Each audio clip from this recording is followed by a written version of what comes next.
Di negeri yang memiliki sejarah panjang dan budaya yang kaya, Cina menjadi saksi perkembangan agama Islam yang cukup unik. Sebuah agama yang datang melalui jalur perdagangan, menyebar melalui jalur politik, hingga akhirnya menjadi bagian integral dari masyarakat.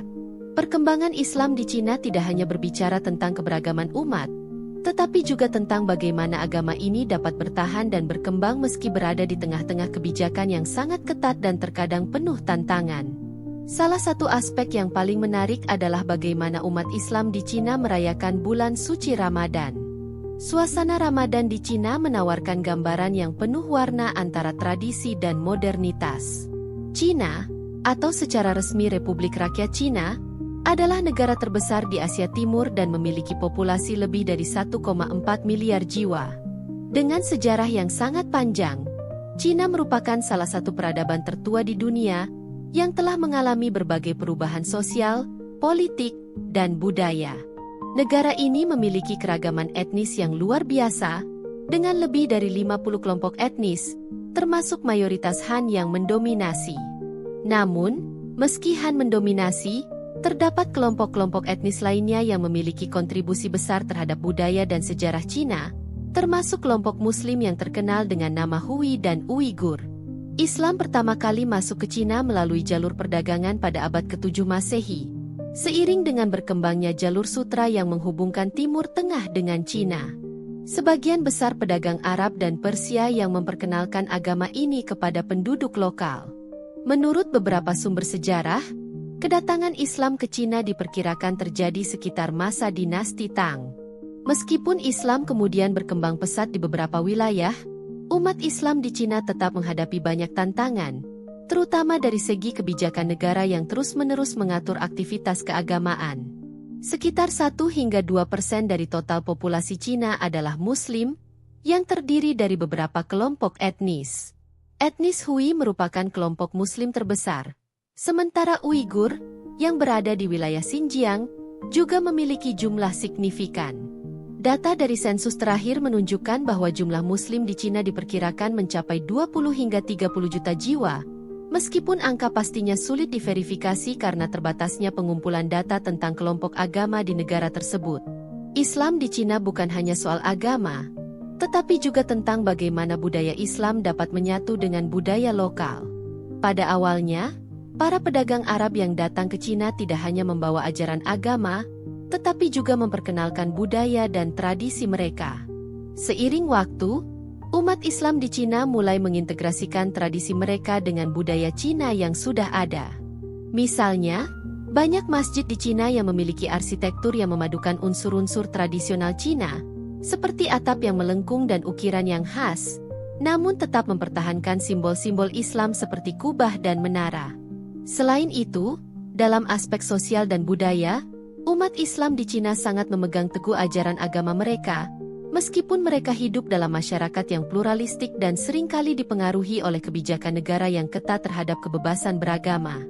Hal ini tercermin dalam kehidupan sehari-hari mereka, seperti dalam kegiatan keagamaan, perayaan Idul Fitri, dan tentu saja, bulan suci Ramadan. Seiring berjalannya waktu, Islam berkembang di beberapa bagian Cina, terutama di wilayah barat laut seperti Ningxia dan Xinjiang, di mana kelompok etnis Hui dan Uighur berdiam. Uighur, yang mayoritas Muslim, telah lama menjadi bagian integral dari sejarah Islam di Cina, dengan banyak kontribusi dalam ilmu pengetahuan, seni, dan budaya selama abad-abad awal penyebaran Islam. Namun, mereka juga menghadapi tantangan politik yang lebih besar, terutama setelah pendudukan Cina atas Xinjiang pada abad ke-18 dan seterusnya. Pada abad ke-20, dengan datangnya Republik Rakyat Cina yang dipimpin oleh Partai Komunis, umat Islam di Cina menghadapi tantangan baru. Pemerintah Cina secara ketat mengatur semua bentuk agama dan sering membatasi ekspresi keagamaan di ruang publik. Meskipun demikian, Islam di Cina tetap berkembang melalui cara-cara yang lebih tertutup, di bawah permukaan kebijakan pemerintah yang terkadang represif. Meskipun ada keterbatasan dan tantangan yang dihadapi umat Islam di Cina, suasana Ramadan tetap terasa khas.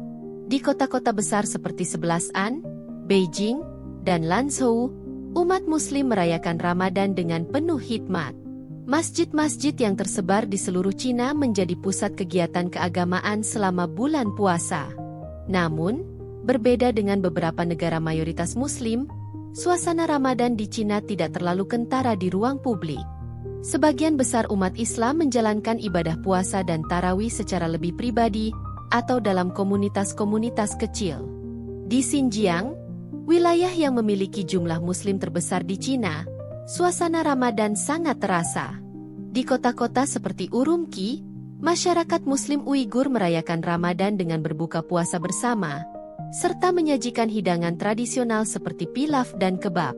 Meski demikian, di beberapa wilayah, terutama yang berada di bawah pengawasan ketat pemerintah, umat Islam harus menjalankan ibadah dengan penuh kehati-hatian. Salah satu aspek yang membuat suasana Ramadan di Cina sangat unik adalah makanan yang disajikan selama bulan suci. Umat Islam di Cina memiliki beragam hidangan khas yang hanya muncul pada bulan Ramadan, seperti daging kambing panggang, mie tarik khas Uighur, serta berbagai jenis kue yang terbuat dari tepung dan gula. Salah satu makanan yang paling terkenal adalah kao mian, mie yang ditarik dengan tangan, yang disajikan dengan daging dan sayuran. Makanan-makanan ini tidak hanya melambangkan kekayaan budaya, tetapi juga menunjukkan bagaimana tradisi Islam dapat berbaur dengan budaya lokal.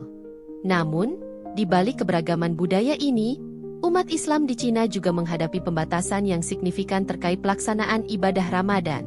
Pemerintah Cina secara ketat mengontrol kegiatan keagamaan di wilayah-wilayah tertentu, terutama di Xinjiang. Di beberapa daerah, umat Islam dilarang untuk berpuasa di bulan Ramadan, terutama di kalangan pegawai negeri dan pelajar. Selain itu, pemerintah juga membatasi kegiatan ibadah seperti tarawih dan khatam Quran yang dilakukan di masjid-masjid. Hal ini semakin memperburuk ketegangan antara pemerintah dan komunitas Muslim di negara tersebut. Meskipun menghadapi berbagai tantangan tersebut, umat Islam di Cina tetap menunjukkan kekuatan spiritual mereka selama bulan Ramadan. Banyak umat Muslim yang menjalankan ibadah puasa dengan penuh kesabaran dan ketekunan, meskipun ada tekanan sosial dan politik yang ada di sekitar mereka. Komunitas-komunitas kecil yang lebih tersembunyi tetap mengadakan pertemuan untuk berbuka puasa bersama, mempererat hubungan antar sesama, dan berbagi kebahagiaan di tengah kesulitan. Bulan Ramadan juga memainkan peran penting dalam pembentukan identitas umat Islam di Cina. Meskipun mereka tinggal di negara yang mayoritas non-Muslim dan hidup di bawah kebijakan yang membatasi ekspresi keagamaan, Ramadan menjadi momen bagi umat Islam untuk meneguhkan keyakinan mereka. Ini adalah waktu di mana mereka merasakan kedekatan spiritual dengan Tuhan, meski dunia luar seringkali terasa jauh dari kesucian bulan suci ini. Perkembangan Islam di Cina menunjukkan bagaimana agama ini dapat bertahan dan berkembang meskipun berada di tengah berbagai tantangan dan hambatan.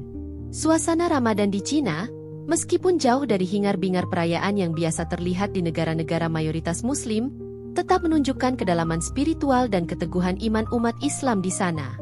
Keberagaman budaya dan tantangan yang dihadapi umat Islam di Cina tidak mengurangi semangat mereka untuk terus menjaga ajaran agama mereka, bahkan dalam keadaan yang serba terbatas.